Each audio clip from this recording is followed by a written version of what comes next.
It's a grim old morning this morning. It's pouring and not very nice.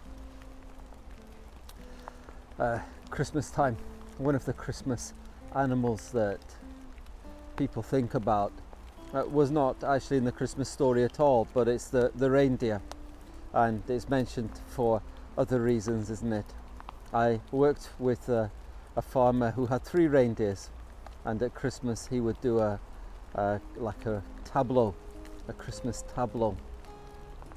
The glory of the reindeer is its horns, and one day we're to inject these little animals that physically they're not much bigger than a sheep, but with long legs and horns, and we had to inject these animals. They were becoming a little bit unwell. They needed some vitamins and some minerals, and the last thing you want to do is to be in a small room with a very flighty reindeer.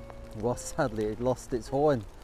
Fortunately it was quite early in the year, and it had a whole year to grow a new one for the next Christmas. When you think of landscapes, the great landscape paintings of Scotland, one of the greatest landscape paintings of Scotland is called The Monarch of the Glen, and it's a picture of a stag stood on the moors of Scotland with its horns towering above it. The horns of the animal were its glory. Sheep and rams and goats, their horns are their glory. You think of the films of the 2 animals, horned animals, standing off, especially the rams, standing off looking at each other, and then trundling or barreling towards each other at high speed, and their horns clashing. The horn was a symbol of power and of strength, the glory of the animal. One of the names that is given, or descriptions given, of Jesus Christ is the horn of salvation. We read it in the great song that Jesus' great uncle Zachariah sang.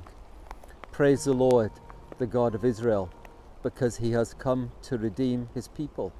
He has raised up a horn of salvation for us from the house of his servant David.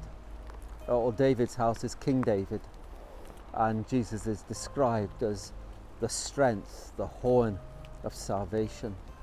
Though he was meek and mild and laid in a manger, he had a great strength, a great power.